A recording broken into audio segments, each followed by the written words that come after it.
Kaixo guztioi, bideo honetan hitz egingo dugu irudi motei buruz. Aurreko bideoan komentatu genuen bideoa egingo genuela.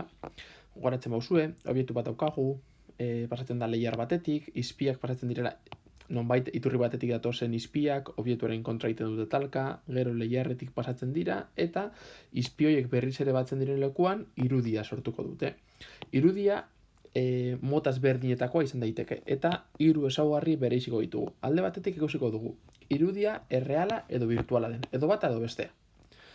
Bestetik, zuzena edo alderantziz jarrita dagoen baita ere, edo bata edo bestea. Eta azkenik, handiagoa edo txikiagoa izango den. Komentatuko dugu zein den gauza bakoitza, hauek biak oso errazak izango dira, komentatuko dugu, eta azkenik jarrako izkizuet, honelako eskema hiru ezberdin, ea zuek kapazak zareten esateko nolakoak diren, eta, bideo nahiko laburra izango da.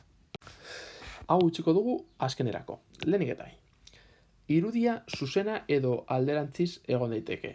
Ikusten dugunez, hasiera batean objektua gezia gora egiten du eta kasu honetan bera egiten du. Beraz esango dugu irudia alderantziz jarrita dagoela, buruz bera. Imaginatu, eta orain ez dizut jarriko, baina izan daiteke objektua buruz gora egotea baita ere. Buruz gora jarrita badago, hau da, zuzena bada, esango dugu irudia zuzena dela. Hau da, irudia izan daiteke edo zuzena edo alderantziz.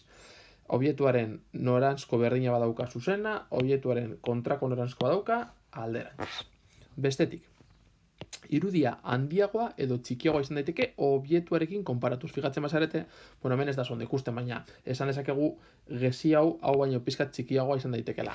Edo oso argi ikusten da, edo egin daiteke baita ere ikusiko dugunez ekuazioekin ikusi daiteke handiago edo txikiagoa den. Kasu honetan esango dugu, irudia txikiagoa dela objektu baino. Hemen berdin zaigu buruz gora edo buruz bera, bakarri begiratzen dugu geziaren modula, luzera, ea handiagoa edo txikiagoa den. Kasu honetan txikiagoa, baina izan daiteke irudia objektua baino askoz ere handiagoa izatea.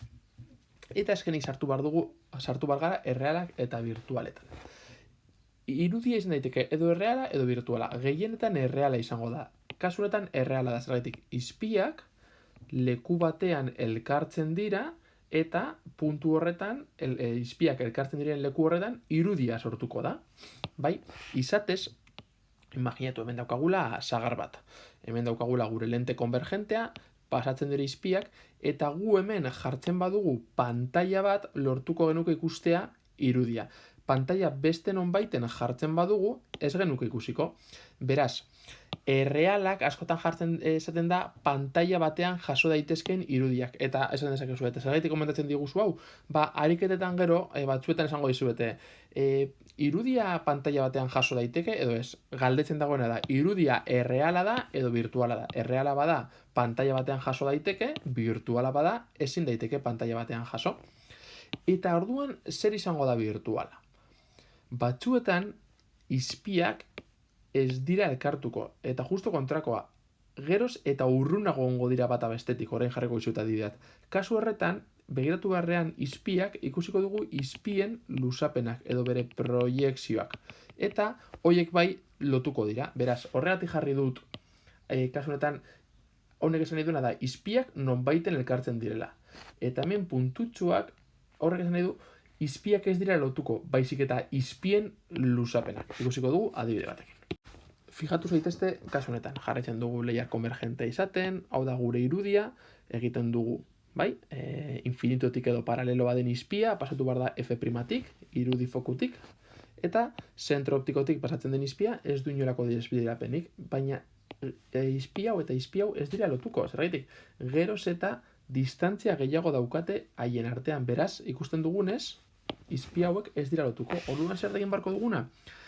Pentsatu behar dugu, zein de bere haien luzapenak edo proiekzioak, marraztuko dugu puntutxoekin, bai berdea eta bai urdina, eta hauek bai nonbaiten lotuko dira. Eta puntu horretan sortuko da irudia, baina irudia deitzen zaio irudi virtuala. Ikusten duzuenez, egin duguna hori, puntuak luzatu, puntuekin luzatu, eta nonbaiten batuko dira. Puntu horretan sortuko da gure irudia, baina irudi hori izango da virtuala, eta ez erreala. Beraz, horregatik, lerroak elkartzen badira, erreala. Luzapenak, hau da, puntutxuak elkartzen badira, virtuala. Eta esan bezala, orain jarriko izuet irudi bat, zuek pausatu bideoa, pentsatu, eta gero emaitza. Eta ingo dugu hiru ezberdinekin. Hau da gure lehenengo saiakera. Irudia nolako izango da? Erreala edo virtuala, zuzena edo alderantziz, handiago edo txikiagoa? Ikusten dugunez, izango da erreala, zergaitik argi izpiak sortzen dutelako, haien arteko mosketa, alderantziz buruz bera dagoelako, eta txikiagoa, hau baino txikiagoa delako. Goazen hurrengo saiakerarekin. Hau da gure bigarren saiakera, nolakoa izango da irudia? Kasu honetan aurrekoaren oso antzekoa zen, berriz ere erreala mozten direlako izpiak, alderantziz dagoelako, baina aurrekoan ez bezala, kasu honetan handiagoa izango da. Eta goazen azkenengo saiakerarekin. Kasu honetan nolakoa izango da irudia? Ikusten dugunez, izpiak ez dira batzen, beraz, izango da irudi virtuala, zuzena izango da buruz gora dagoelako, eta handiagoa hau baino handiago delako, izatez hau da lupa baten funtzionamendua.